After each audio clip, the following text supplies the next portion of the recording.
Good afternoon, everybody. Happy Father's Day. It is Father's Day here at Phoenix Books in beautiful downtown Burlington on this June 15th, 2014. Today, we are really excited to have Dave Landers in our store. Dave is a great supporter of Phoenix Books. We've hosted him a number of times, and we felt because of his book, I Wish He Taught Me How to Shave, is really all about fathers and sons. It'd be perfect to have him come on our Father's Day celebration. And please, with no further ado, welcome Dave Landers. And a huge shout out to Todd and to Phoenix Books because they've been so supportive of this. And this is the first book I've ever written and the first book I've ever had published, and so I had no clue what I was doing. And I've learned a lot, and Phoenix has been wonderfully supportive, and I really support independent bookstores because I think they're so important. And one of the things I didn't realize at the time when I first met with Windridge Publishing out in Shelburne, which is the publishing firm that's done this, is that Amazon Books had a lawsuit, and they won the lawsuit in front of the Supreme Court. There were five small publishing firms that sued the Supreme Court because Amazon sets the price. They set it at whatever they want. My book sells for $16.95. Most places, if you're publishing, it's a 60-40, where the publishing company gets 60 and the writer gets 40, or 80-20. Windridge is a small firm. They do 50-50. Not only do they do 50-50, but 10% of their profit goes to a charity of my choosing, which for me is St. Michael's College. And so I'm matching them. So 20% of all the book sales go to St. Michael's College. But Amazon set the price at one point at $10.95. Another one at $13.95. The other thing that Amazon does, again I didn't know, is that they take 55% right off the top. Then they take an additional 15% for handling. So if they were even to sell my book for $16.95, the publisher and I would get to split $5.06, which I had no idea that was what Amazon was doing, but that's what they do. So I love Phoenix Books, obviously.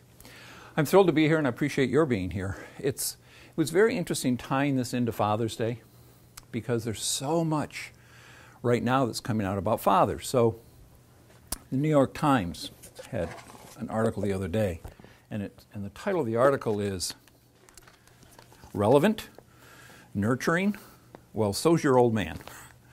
Do Fathers Matter? Shows why they do. So it's an interesting article, just came out. And there's another one from Massachusetts. Voicemail editor Rob Oakham sees move towards healthier expressions of manhood. So one of the questions that I've asked for a long time is, where does our sense of masculinity come from? And I want to play a song that most of you will recognize.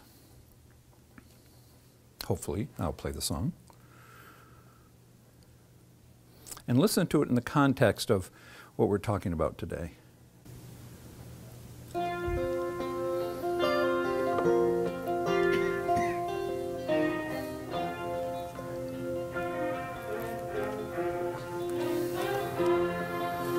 Child arrived just the other day. He came to the world in the usual way, but there were planes to catch and bills to pay. He learned to walk while I was away, and he was talking for I knew it. And as he grew, he'd say, I'm gonna be like you, Dad. You know I'm gonna be like you. And the cat's in the cradle and the silver spoon, little boy blue, the man on the moon. Coming home, Daddy don't know when, but we'll get together then. You know we'll have a good time then.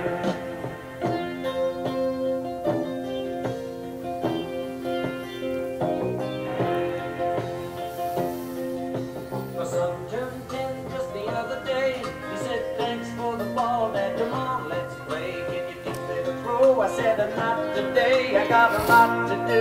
He said, that's okay. Smiled every day and said, I'm gonna be like him. Yeah, you know I'm gonna be like him. And the cat's in the cradle and the silver spoon, the little boy blue and the man on the moon. When you're coming home, Dad, I don't know when, but we'll get together then. You know we'll have a good time then.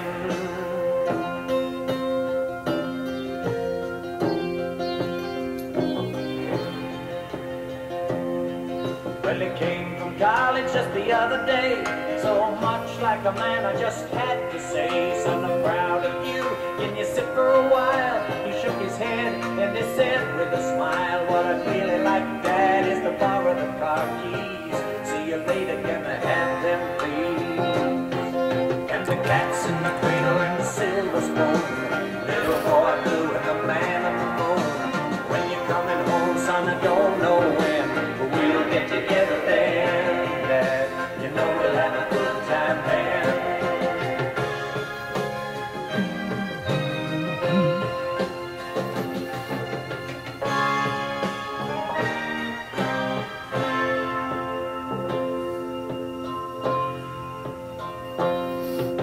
I've long since retired, my son's moved away. I called him up just the other day. I said, I'd like to see you if you don't mind. He said, I'd love to, Dad, if I can find the time. You see, my new job's a hassle and the kids are the flu, but it's sure nice talking to you, Dad. It's been sure nice talking to you. And as I hung up the phone, it occurred to me, he'd grown up just like me. My boy was just like me. And the cat's in the cradle and the silver spoon, little boy blue and the man on the moon. When you're coming home, son, I don't know when, but we'll get together then, Dad. We're gonna have a good time there.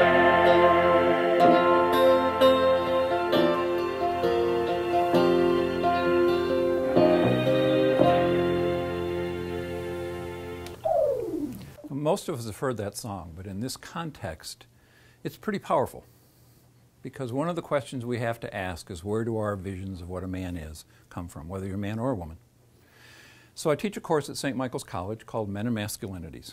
It's the only course on the campus that deals specifically with men's issues. It's also the only course that has a balance of men and women, mandated by me. So I have 15 men, 15 women, one night a week. They're all second semester seniors for 3 hours. I have several of my very recent grads and some grads from a couple of years ago who are here, and I appreciate that. And probably 8 years ago, I asked the question of the class, and the question was, I want you to write an essay on how your father influenced your view of what a man is.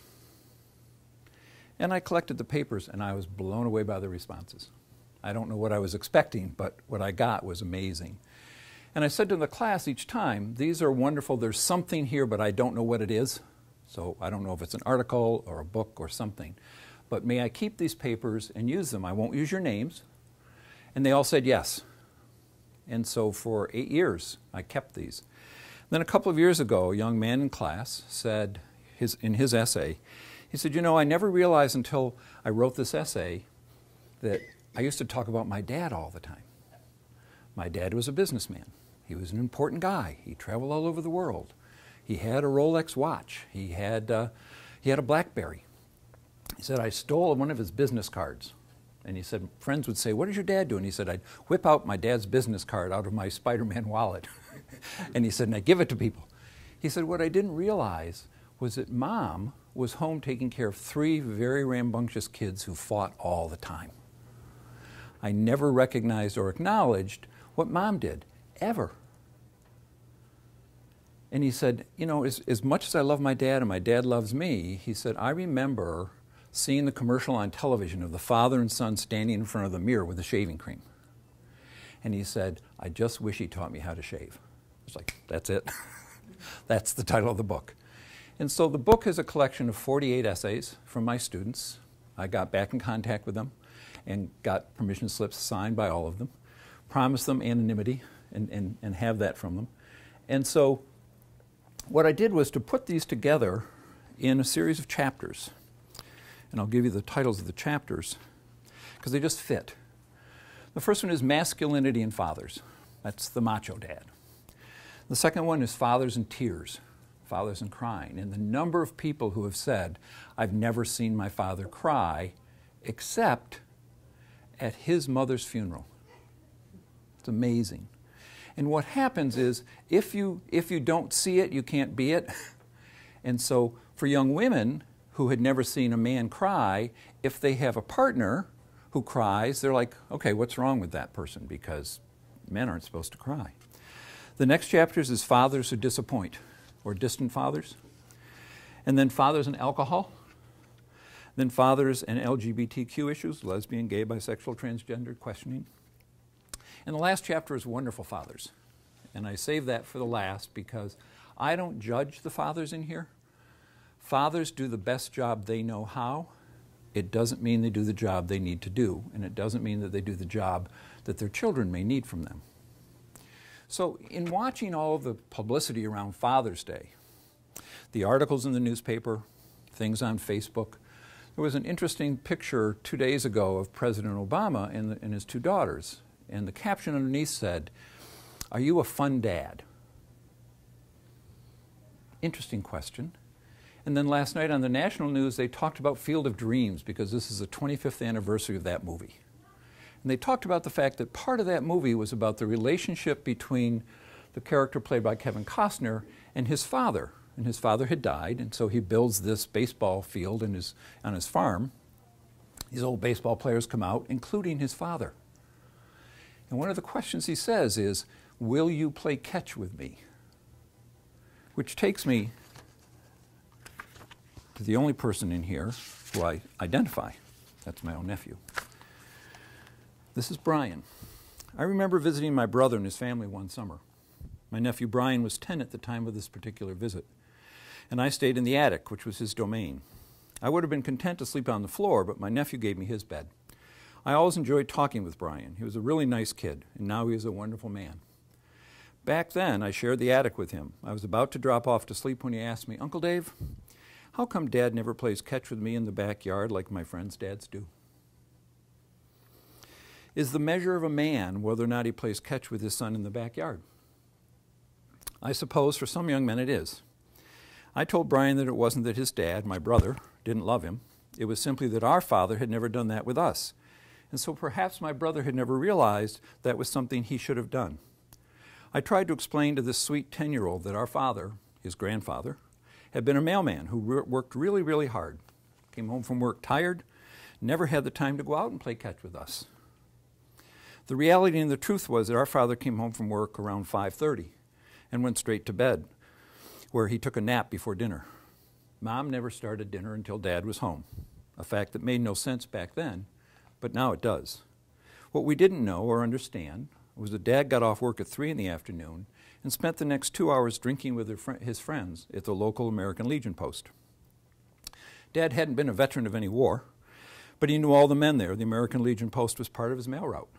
My dad was an outgoing and funny guy, and the American Legion was where he chose to spend several hours every day before heading home to his wife and 4 kids.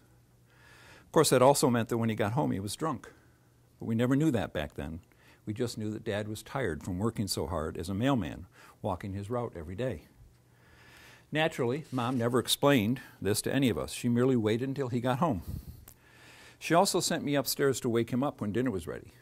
To this day, the smell of cigarettes, alcohol, and sweat is difficult for me to stomach. I would shake him and tell him dinner's ready, and he would either not respond or he'd yell at me. I never understood that it was the alcohol doing the talking. I took it personally and hated being asked to wake him up every day. I would return downstairs and dutifully tell my mother that I had told him. Then when it was time for food to be put on the table, I had to truck back up the stairs to face him in his wrath and his smells and tell him dinner was on the table. Today, I wish Mom had done things differently, but she didn't, and I ended up with more than a few issues over that daily routine. It is important, however, to share information with children when it is age appropriate. I chose not to tell 10-year-old Brian that his grandfather was a drunk, so he never played catch with his sons in the backyard either. Brian is a father now. As I first began this book, I wondered whether he plays catch with his son. With the advent of Facebook, I actually get to follow Brian and his family, and I know he's a good dad. He talks with his son, he walks with his son, he listens to his son, he loves his son, and he learns from his son. He recently posted the following, and I share it with his permission. Quote, "I woke up today with my son saying, 'You are the best dad that a son could ever have.' After pointing out that he was the best son a dad could have, a self-reflection kicked in. Am I the best me that I can be? I always get hit with the Rush lyric of, 'Seems to me I can live my life a lot better than I think I am. There is work to do.' For me, the sad thing about this particular story is that Brian, much like so many other young men that I have worked with over the years, initially thought there must be something wrong with him. That's why his dad didn't play catch with him in the backyard. The reality, however, was that his dad didn't because his dad didn't, and probably his dad didn't either. The cyclical nature of familiar relationships resulted in a 10-year-old wondering if there was something wrong with him. And had he not asked that question of his uncle, he might have carried that, "there's something wrong with me," for a lifetime. Here's hoping that he hasn't. Getting back to questions. Frank. I went kayaking with a man I've known for his whole life. His father had just been diagnosed with stage 4 lung cancer, and I wanted to see how he was doing with the recent diagnosis. Frank's own 20-year-old son had been killed in a car accident a year and a half earlier, so I knew that all of this would be very difficult for him.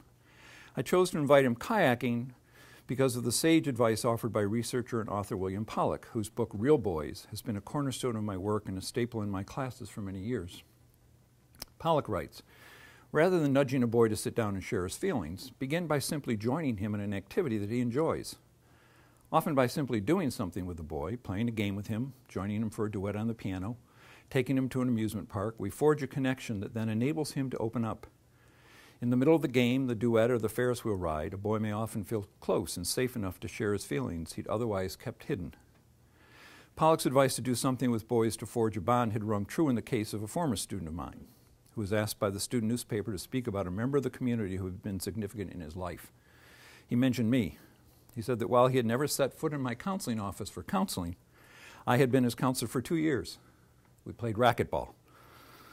We played it regularly on campus, and we talked before the games, between the games, and after the games. He was someone who would never go for counseling, but who benefited from talking while doing something.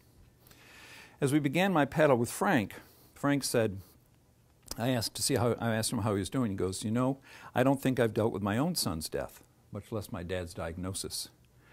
I assured him that with time he would begin to deal with things. He turned in his kayak and said very quietly, "Sometimes I wonder, was I a good father?" Is that a question that men ask? Am I a good father? What makes up our image of what a father is and what a man is? So I assign my students projects. Some pretty amazing ones. A year ago, a young man came in at the end of the semester and handed me this. If you're a male, you probably know this is a protein shake container. Okay? Many women don't know what it is. I use this in a lot of workshops, and the women are like, "What's that?" And the men are like, "Oh, it's a protein shake container." And he labeled it the Way of Man because it contains whey powder. Not anymore. But what he did was he put the nutrition facts on the side, right down here. Serving size, 1 baby boy. Serving per society, 50%. Amount per man, percent of daily value. Emotions, 0. This is his view of what a man is and what he projects to people. Big guy, bigger than I am. Athlete. Unattached, 95%. Anger, 88%. Will not cry, 100%. And it goes right down the line. So this is what the world sees. This is what he projects. However, inside, you want to read what's on some of these labels?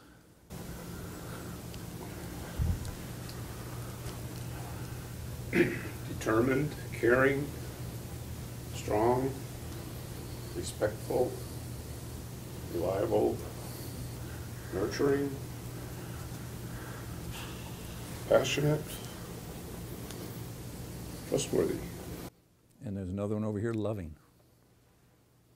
However,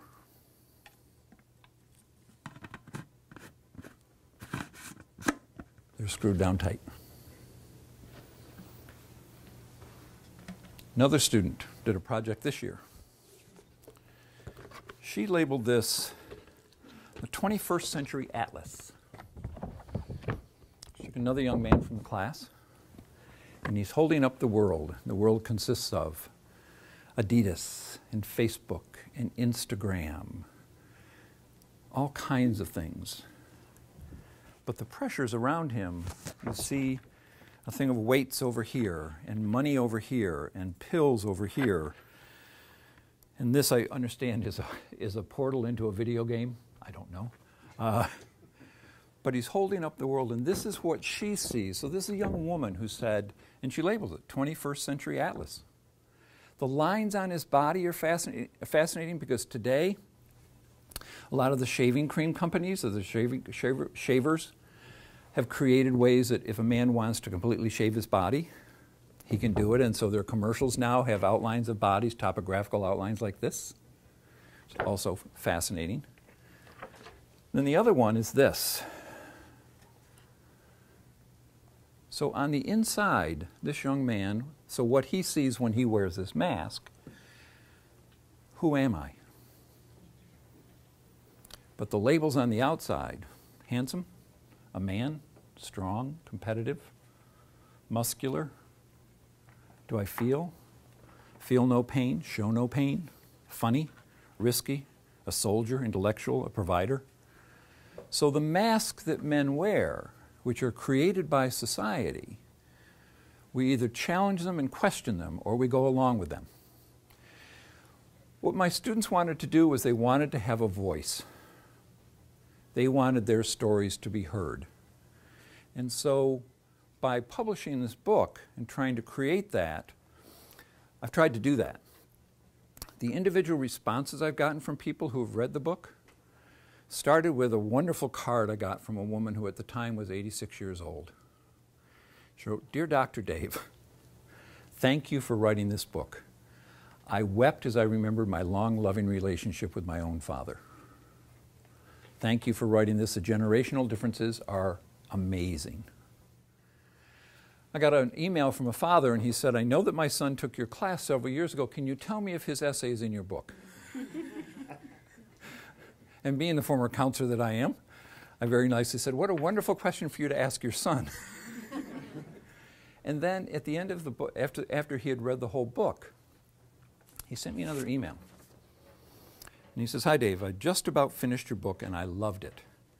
I enjoyed every story, and to be honest with you, it was very helpful in many ways. I've always raised my children in an untraditional manner. The chapter on wonderful fathers brought me great joy and some vindication.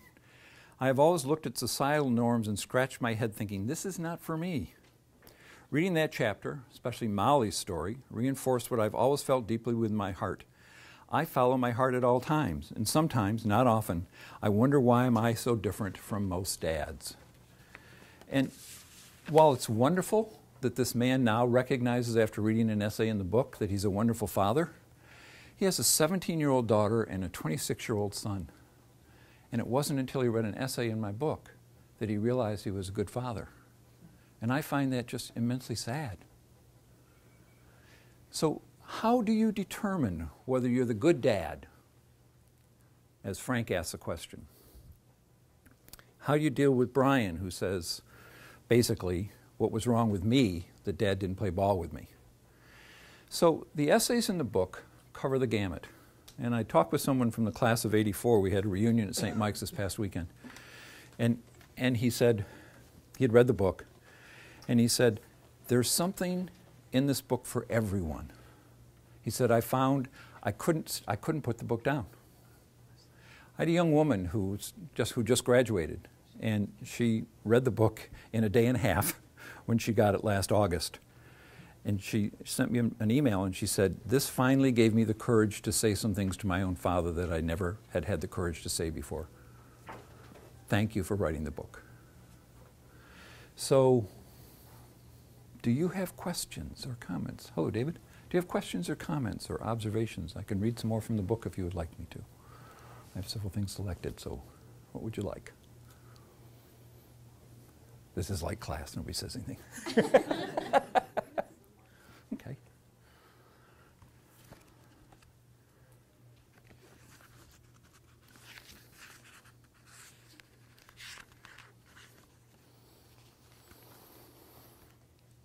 Jerry, what I say here is I've read over 300 student essays on the topic of students' fathers. This one in particular has had a very powerful impact on me.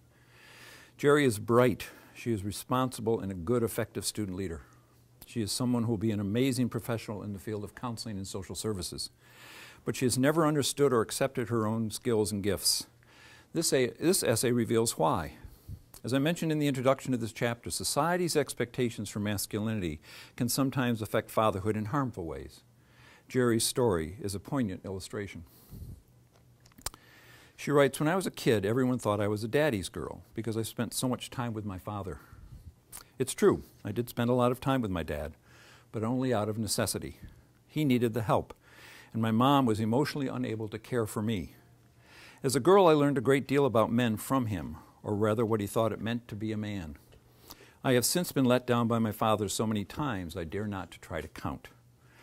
I have come to know that much of my education was wrong, but there are still some feelings I have towards men that I can't get rid of. The lessons my father taught me have left scars so deep I fear they now keep me from making meaningful, lasting relationships with males, save the few I currently have. No thanks to my dad." Lesson number 1, men are obsessed with what you look like, and something can always be improved about your appearance. These standards are often unattainable, which is why you should constantly be watching yourself and your physical appearance, often to the detriment of your health. She writes, "I was a tomboy-type girl most of my life. In high school, I wore mostly black, baggy clothes and dyed my hair all sorts of crazy colors. A full head of green hair was my favorite. On top of this, I've always been on the heavy side, constantly fighting my love for food. These things were never acceptable. My father tried to buy me dresses, told me at least once a week that I needed to exercise and join a sport at school, and said that crazy hair made me look stupid. 'Don't you want people to think you're pretty?' he would ask. As I got older, I started to notice that my mom seemed to be having a lot of back problems. When I asked her to consider getting a breast reduction to reduce the strain and ease the pain of her permanent bra strap marks, her reply disturbed me.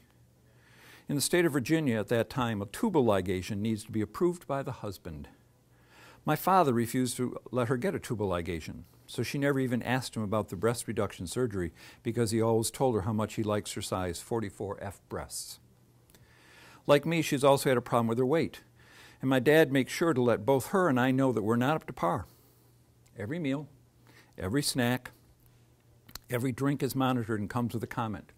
He will kindly suggest in a condescending tone that what you have is not good for you, you know, while he finishes off his own pint of Ben & Jerry's Chubby Hubby. This lesson has taught me that my body and appearance are unacceptable in the eyes of men, and that every guy I pass is judging me, what I'm wearing, what I'm eating. In order to be appealing to men, I need to sacrifice because guys won't like me if I'm ugly and fat." She goes on and explains the rest of the relationship she has with her father, and she's in a wonderful relationship with a young man right now, and I know him, and he is amazing. And she has come to the understanding that a lot of the messages that he gave her a long time ago that she bought into, because she had nothing else there's nothing else to judge on, were wrong. And she's a much healthier, much stronger person, a much healthier, much stronger woman than she ever had been before. There's another story in here, a young man who was 22 when he wrote his essay. And the incident that I'm going to tell you happened when he was 15. He was a skier, and a very good one. He was in a competition that was a pre-Olympic competition. He would have been thrilled to finish in the top 30. Thrilled. Coming right up to the end of the race, and he was in first place. And going up the final hill was a guy from another country who beat him right at the last second. He could have cared less. He would have been thrilled to be in the top 30, and here he was, number 2. He goes down the hill, skis over to his dad, and his dad says, first thing his dad says to him, "If you'd worked a little harder, you would have gotten number 1. He was thrilled. But he's writing this at 22, and the pain is as real as when it happened when he was 15. Fathers do the best job they know how. And oftentimes, fathers do what they learn from their fathers, who learn from their fathers, who learn from their fathers. So how do we break that cycle of social construction? You break it by becoming more aware. I have a line that I use with all of my students, and you can all say this. Once you are aware, you are responsible. What we decided to do, when I say we, the editors at Windridge and myself, we decided to add a workbook at the end of the book. So, say here, I've decided to include a few pages here to encourage readers to answer some of the questions raised in this book for themselves. These short pages only begin the conversation. True communication breakthroughs come when and if you choose to share what you feel and write with your loved ones, fathers, sons, and daughters. Questions for sons and daughters. List 5 things your father did or say that has influenced your view of a man. Now prioritize that list. I'll give some instructions on that. Questions for fathers. Have you ever asked your son or daughter if he or she is happy with the relationship between the two of you? This goes back earlier to another one.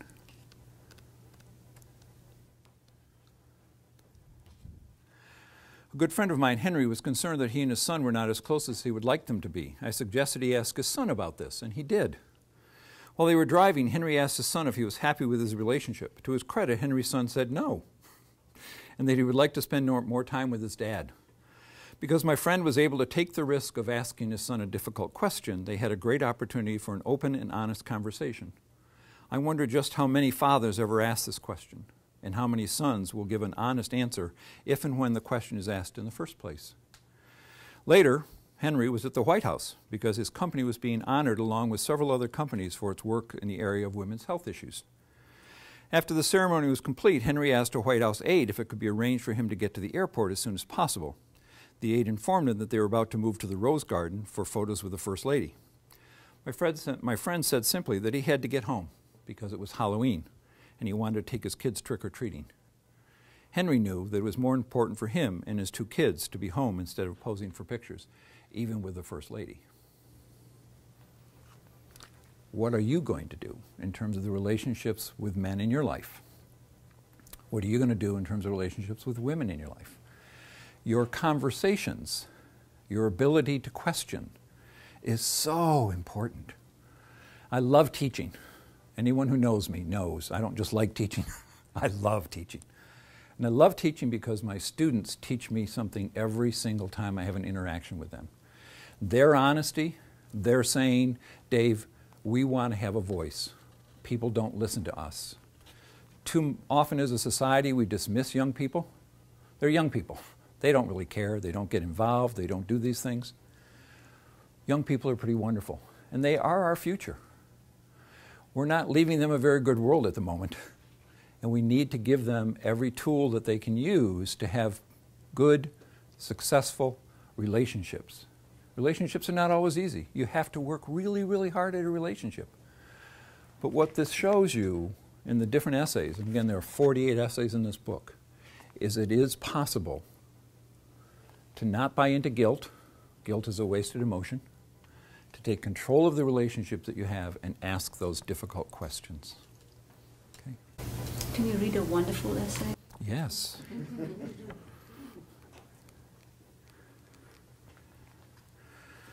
Wonderful Fathers, Chapter 6.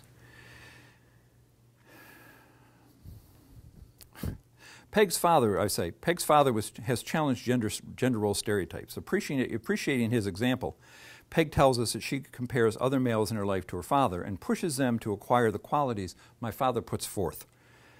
She's finishing her master's degree in counseling. I recently had lunch with Peg and her boyfriend and could see that he does indeed reflect some of the values Peg credits her dad with instilling. Peg says, it is through the example of my father that I've been able to construct an idea of what a man is, and I believe this man has a lot to offer others, even if he doesn't fit in with society's idea of masculinity. When I was 6 years old, my parents decided to follow through with a divorce after numerous attempts to make it work. These attempts were mostly sought by my father in the hope that he could salvage the relationship and maintain a level of normalcy with my brother and me. When my parents went through the divorce process, my father rented an apartment in the building where he has his chiropractic office. Every weekend, my brother and I spent time with my dad. Some days we would go to breakfast at Friendly's, and other days we would just enjoy each other's company. As the custody battle began to unfold, my dad spoke with his lawyer about his chances. His lawyer turned to him and said, well, that just doesn't happen. My dad refused to accept this answer. His lawyer explained it would be a tough battle and he would need to provide evidence of why my mother was unfit to receive custody. My dad was able to make a case against my mom, who soon decided it was unnecessary to continue, leaving my brother and me to be raised by my father. My dad faced many struggles in his efforts to receive custody of my brother and me. When he finally was granted custody, the battle was not over. People did not believe he would be able to handle being the father and the mother. My dad managed to continue the balancing act to provide for our family. He was also willing to acknowledge that he wasn't perfect. He didn't get these roles right every time, but he was determined to find a way to make it work. On a typical day, my dad would have office hours from 9 to 5 and a lunch break, which was usually spent picking my brother and me up from school. After he turned home from work, he cooked dinner and helped us with homework, which included anything from checking it over to full-blown study sessions. After we finished our homework and went to bed, my dad worked on office notes, billing, and paperwork. On the average day, my dad was in bed by 2 in the morning and up again by 5 to start it all over again. As we got older, we were able to take on more responsibility to help alleviate some of the stressors in his life. However, my dad still embodies the roles of breadwinner and housewife to this day. My dad has worked to break down the social gender boundaries about what a man is capable of in regards to career and life.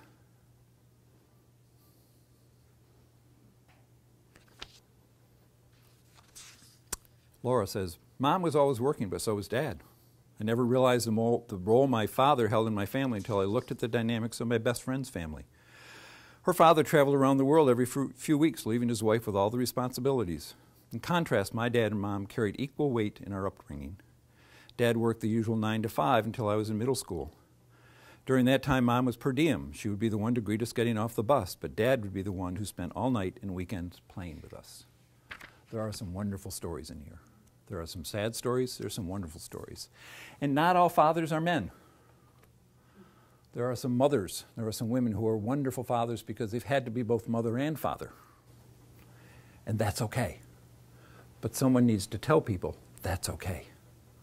Someone needs to tell people it's okay to challenge the status. It's okay to ask those questions. It's okay to expect more than what you may have gotten. So, again, thank you for coming. I appreciate it very much. Comments, questions? Todd?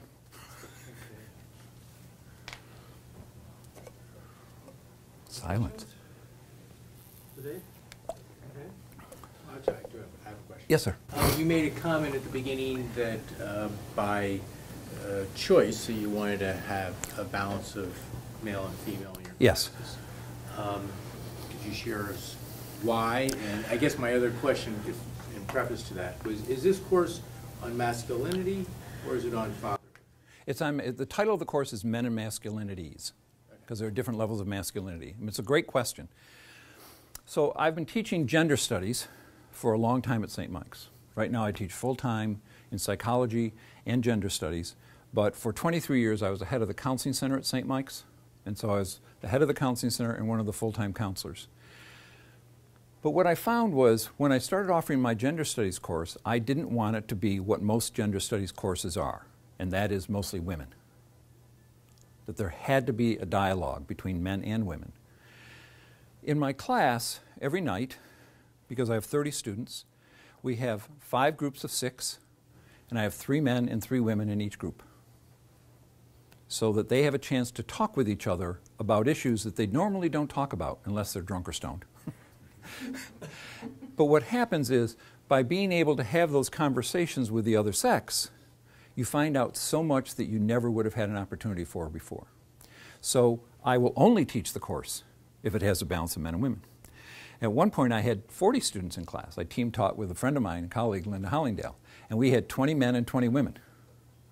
And we would go around the first night, and Linda would say to everybody, okay, so why are you taking the class? And the women would say, I want to learn this and this and this. And the next one would say, well, this and this, and well, I studied this theory and this theory and this. And they'd get to the men, why are you taking the class? Dave told me I had to. I work with all of our athletes. But what I have found is that that balance makes a huge difference. Most of the men in the class have never taken a gender studies class. Most of the women in the class have taken a lot of gender studies classes. Very, very few times have they been in a class with more than 1 or 2 men.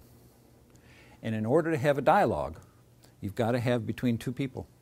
And if we just look at it from the woman's perspective or we just look at it from the men's perspective, I didn't want it to become a male bashing or a female bashing course, which it easily could do. What I've done the last couple of years is I've focused on how war impacts our view of masculinity. And so my class reads War by Sebastian Junger.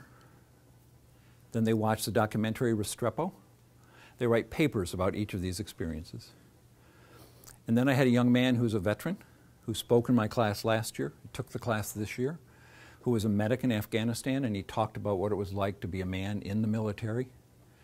And then I have them read The Lonely Soldier by Helen Benedict, which is about women in the military. And then I had class this year. Then we watched the documentary The Invisible War, which is about women and what happens in terms of the sexual assault that's taking place in the military. So we look at issues of masculinity and femininity in the context of war and how that impacts our views. And then we talk about it. So they're not just doing it in isolation. They're not just watching a documentary, reading a book, and then walking away. They get to do that in an environment where I'm going to challenge them. I think you'll agree that that's what I do in classes, is I challenge you. And then they get to challenge each other. And then they get to have a conversation with each other about this. The thing I love is when people come up to me, any of my students, and say, Dave, I never thought about that before.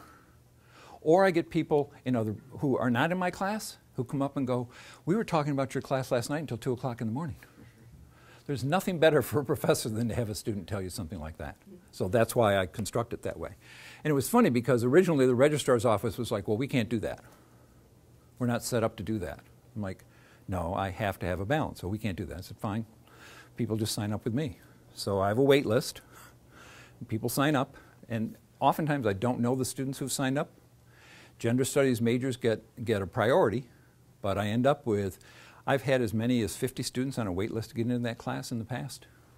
In a 1 or 2 year wait list. When I first started teaching it, it was open to the entire campus. Then I had so many people, and because I have other responsibilities, I can only teach one class. So then I had to limit it to seniors only. My doctor comes in. He does a 2.5-hour presentation on men's health issues. He talks about things that young men should know, but they don't. And they're getting ready to graduate, and they don't know that. I mean, the funniest line, my doctor is Frank Landry, and Frank comes in, and he talks about prostates, and he talks about colonoscopies, and he's talking about all these things. And a young man, economics major, 3.5 student, raised his hand and goes, I think it's wonderful we're talking about men and prostates. Why don't we talk about women and prostates? At which point Frank looked at me and he went, do you want to answer that question, or do you want me to answer that question? I said, no, you go and answer the question. Next time I went into his office, just a routine checkup, I walked in, his office staff just looked at me and went, really? We're like, yeah, really. So that's what we do. Yes? I guess the question I have is on the manhood thing, are we on a big circular wheel? That's to say that men were defined back in World War I, World War II this way, and then they changed it, and we got this big thing. We're going around and around and around and around. Well, so as is the case in so many things, we go around until we wind up right back where we were before, right, with definitions of masculinity, malehood, et cetera, et cetera, et cetera. And are we headed back to something that we used to understand, or is the wheel broken and we're just kind of like going off in a linear fashion off into some cosmos that we've never been to? I'm hoping the wheel's broken. And the reason that I say that is there are consequences for the way it used to be. So when you think about, if you want to go back a couple of years, many years, you think about men coming back from war. They did not talk about what happened, period. They either didn't talk about it because they thought it would scare the people that they loved, that they would never believe it, or they had a hard time dealing with it. I remember working with people who had gone through the Vietnam War. They did not want to talk about it. What are we doing now? We are encouraging men and women coming back from active duty to talk about what's going on. The suicide rate right now in the United States military, there are more soldiers dying from suicide than there are from battle complications. And so if you don't talk about it and you come home and your wife or your children say, what's bothering you? What's the usual response? Nothing. I'm fine. I don't want to talk about it. So what I'm hoping is that it is broken and that we're learning that I can talk to you. You can talk to her. If this is your daughter, you can talk with her. That they are going to see you cry. Because crying and tears, it's a real honest emotion. But men have been socially constructed to not do that. One of the stories in here is a young man from St. Mike's, and he was the youngest of 12 students. And in his senior year of high school, his father died, and in his freshman year at St. Mike's, his mother died. He's the youngest of 12 from a very Catholic family. He was told at their funerals, "You will not cry." As an adult now, he can't cry. Even when he wants to, he can't cry because we have so constructed him. We have socially constructed him. Important people in his life, you're not going to cry. So hopefully, if we can get men and women talking to each other about all of these issues, we're going to be in a better place and we won't go back to where we used to be. Because I talked with a man the other day, and his mother actually just died last night. And I was talking with him, and I said to him, when your mom dies, because we knew she was dying, your kids are going to see you cry for the first time. My kids have seen me cry before. Bingo, defensive. I talked with his daughter, and she goes, I don't remember ever seeing him cry. But in his mind, they have. And now that his mother's died, he's going to deal with his own emotions, which include tears. I had to push him to say it's okay to cry. You loved your mother. She was a wonderful woman. Your kids need to see you cry. But if men have been told you can't do that, you can't be honest about those emotions, then you're not authentic. Unless you're John Boehner. Unless you're John Boehner. And I mentioned John Boehner in the book, by the way. He's in the chapter on tears. But what happens when John Boehner cries? The world makes fun of him. When we had that horrific shooting, the deaths down in New Jersey, Sandy Hook. During the memorial service, the camera focused on men crying. Like, this is an unusual thing. Like it's an aberration. We can't do that to men. We've done it for a long time. We can't afford to do that anymore. And I think it's broken, and I hope it changes. I hope this book can help. Yes? Is there a place that men can go who might have not had good role models to find more positive role models in the current society? Looking to your friends. I turned 70 last November. It's just like, how did that happen? And my sons came from all over the country as part of a surprise party that my dear friend Marilyn helped to concoct.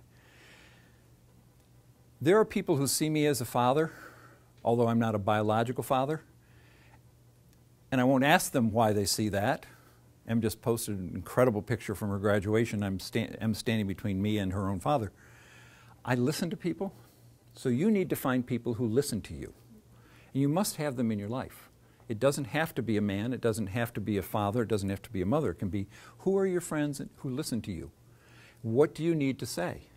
Again, the workbook at the back of this at least gets people started to get some of the stuff that's here or here down on paper. And then finding people who you can relate to who are going to allow you to be who you are and be authentic. There may be some support groups around. I don't know about that anymore because I don't do the counseling anymore. But hopefully you can find people who fill that role in your life. They don't have to be biologically related to you. I have so many sons and daughters that I can't count, and I don't want to. But I'm just thrilled that I have them in my life, that I can make a difference. So it's wonderful to see you guys. You have no idea. Anybody else? Nice to see you again, too. Okay. Thank you then, everybody.